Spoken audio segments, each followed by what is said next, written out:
Hi friends, நான் தான் உங்கள் சந்தியா ஆனந்த். நம்ம வீடியோ ஃபஸ்ட் டைமாக பார்க்குறீங்கன்னா லைக் அண்ட் ஷேர் பண்ணி சப்ஸ்கிரைப் பண்ணிக்கோங்க. பெல் ஐக்கானை கிளிக் பண்ணிக்கோங்க. அப்போ தான் அடுத்தடுத்த வீடியோ நோட்டிஃபிகேஷனில் வந்துட்டு இருக்கும். இன்றைக்கி நைட் என்ன ஸ்பெஷல்னு பார்த்தீங்கன்னா பிரியாணியும் மீன் வறுவலும் தாங்க.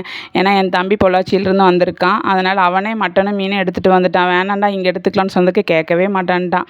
சரிடா எடுத்துகிட்டு வாடான்னு சொல்லிட்டேன். மீன் தாங்க அந்த வாவல் வஞ்சரைன்னு சொல்லிட்டு ஒரு மீனுங்க தோலெல்லாம் உரிச்சு கொடுத்துருந்தாங்க. அது பார்த்திங்கன்னா கழுவுறதுக்கு எனக்கு 1 மணி நேரம் டைம் எடுத்துருச்சு. அதில் எனக்கு ரொம்ப டயர்டும் வேறு ஆகிடுச்சு. சரி ஒரு பக்கம் டக்குன்னு சமைக்கணும்னு சொல்லிட்டு பிரியாணி வணக்கி விட்டுக்கலான்னு சொல்லிட்டு வணக்கி விட்டுட்ருக்கேங்க. பார்த்திங்கன்னா என் தம்பி வந்துட்டு ரொம்ப நாள் கழித்து வந்திருக்கான்.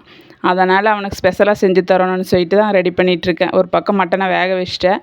மீனையும் கழுவிட்டு வந்து மசாலா போட்டு ஒரு பக்கம் வச்சுட்டேன். சரி பொரிச்சு கொடுத்துர்லாம் அப்படின்னு சொல்லிட்டு.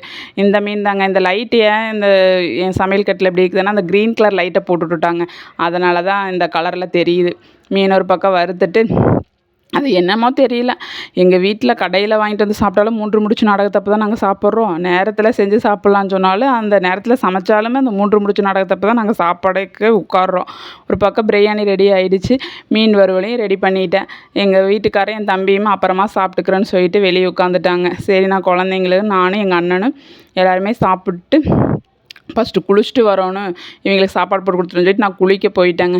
குளிச்சுட்டு வந்து ஏன்னா மீனெல்லாம் இந்த கழுவுனால எனக்கு ஒரு மாதிரியாக இருந்ததுன்னு சொல்லிட்டு நான் குளிக்க போயிட்டேன். குளிச்சுட்டு வந்ததுக்கப்புறமா என் தம்பி பார்த்திங்கன்னா இவன் தான் வீடியோக்குள்ளே மூஞ்சியே காட்ட மாட்டேன்றான். நான் தூக்கி வளர்த்த பையன் இவன்.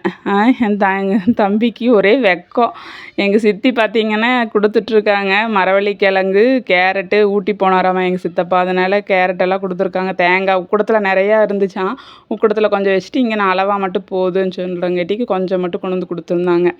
பார்த்திங்கன்னா தேங்காய் பொள்ளாச்சி தேங்காய் பெரிய தேங்காய். எங்கள் வீட்டிலே தேங்காய் நிறையா இருக்குது. அதனால தான் நான் ஒன்று போதும்னு சொல்லியிருந்தேன். இந்த வீடியோ பிடிச்சதுன்னா லைக் அண்ட் ஷேர் பண்ணி சப்ஸ்கிரைப் பண்ணிக்கோங்க. பாய்.